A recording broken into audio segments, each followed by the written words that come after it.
A journey fraught with danger and uncertainty. Frustration on the faces of travelers.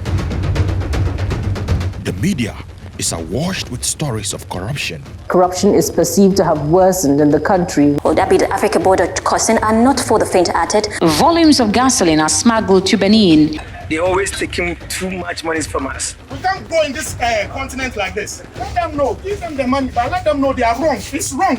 But are these reports accurate? Is it really that bad to travel across the West African borders? Today, I take you on a journey from Ghana to a country near the Sahara Desert, Niger.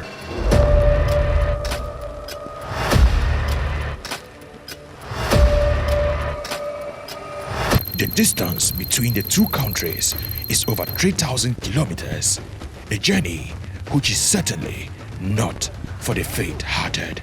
We look like some aliens who just dropped from the sky. We will be crossing several West African borders by road, and we are going to be doing this all in less than 72 hours. So easy. Very, very, very frustrating. Yeah.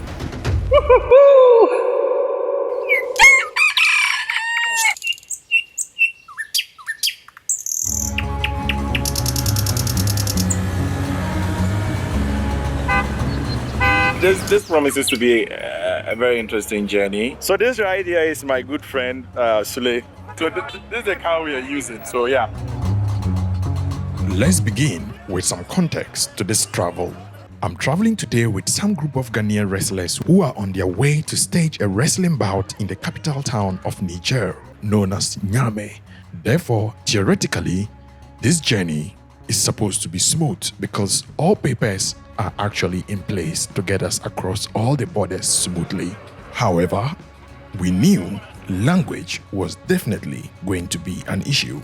Remember that Ghana is an English-speaking country. We are going to be crossing into a Francophone country. So if you look at the map of Africa, this is the Anglophone country which has been sandwiched in between Francophone countries. But hey, my French is really bad. How do you say good morning in French? Bonjour. Bonjour. Bonjour, mon ami. Comment ça va? Ça va très bien. Oh, merci, merci. Merci beaucoup. Just before we got to the town of Tatali, which is the last major town before one exits Ghana, we decided to exchange our city for some safer.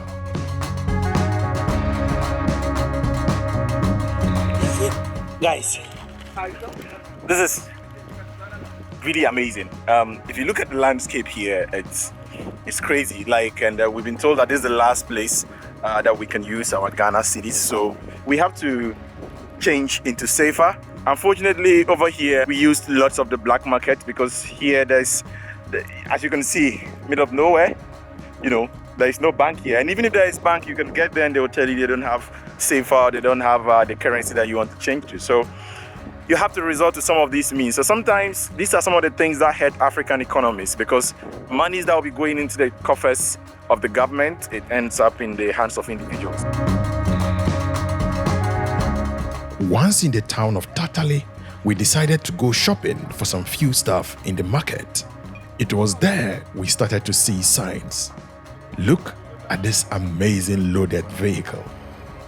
We then proceeded to the border, and that was when disaster struck. We thought we had everything covered. Despite the fact that the document we have from the embassy actually has the car number, has the driver's name, and has every occupant's name, they're still insisting that we need these two major documents, which is the ECOWAS insurance and the international driver permit pass. As you can see right now, we are here, and to get this done, we have to travel back all the way to over here because that's the only place we can get DVLA. I did promise you guys that this was going to be an emotional roller coaster journey, but I didn't really envisage this to be so dramatic that we'll be so frustrated at this particular point in time. Genuinely, everyone is frustrated, as you can see on the faces of everyone here, guys. And we are trying to find a way. But we are so confused, guys. I don't know if I can continue filming. We tried so hard, made several calls, but nothing seemed to be working. The night came and we decided to travel all the way from Tatale to Yendi, where we spent the night at a community center. The first day of the journey had suddenly become a nightmare.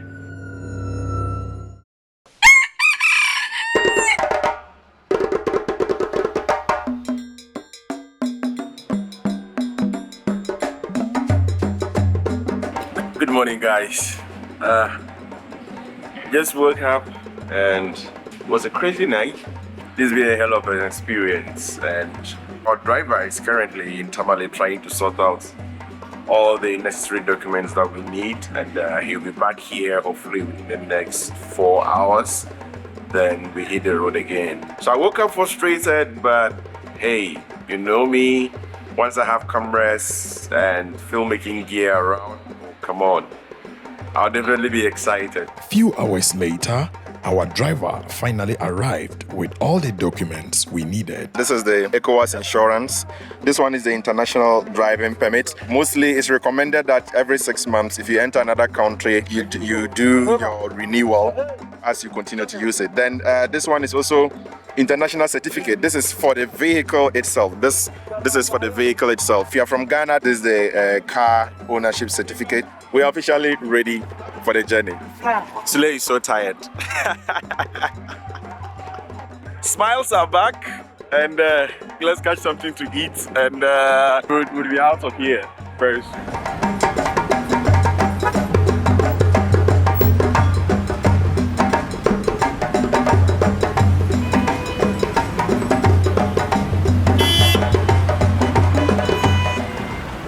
Guys, we look like some aliens who just dropped from the sky because of the dust. It's really crazy. We just stopped here to get some fuel. Then from here, the border is just some few minutes away from here. Then we exit Ghana finally. But I don't know what to expect, even though we have everything right now. As the Ghanaian immigration officers extorted money from us, despite the fact that we had all documents intact. And as we got to the Togo immigration post, it began to rain. But that did not deter them from extorting money from us. So easy. Very, very, very frustrating. Yeah.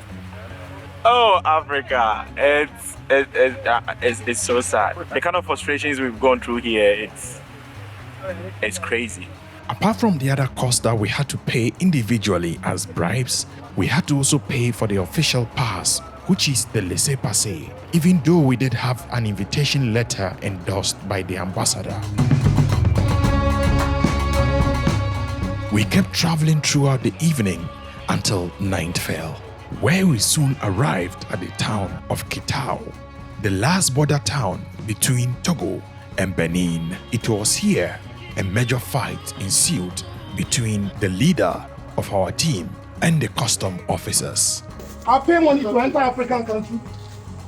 My own continent, is it good? No, please. I have all the documents. When will we grow? When will we grow? Grow like this. We can't grow in this continent like this. Let them know. Give them the money, but let them know they are wrong. It's wrong. Take your 1,000. Give them the 1,000. But it's wrong. So it depends, man. Mama something no. When we came here, you were not cordial. We are all one people.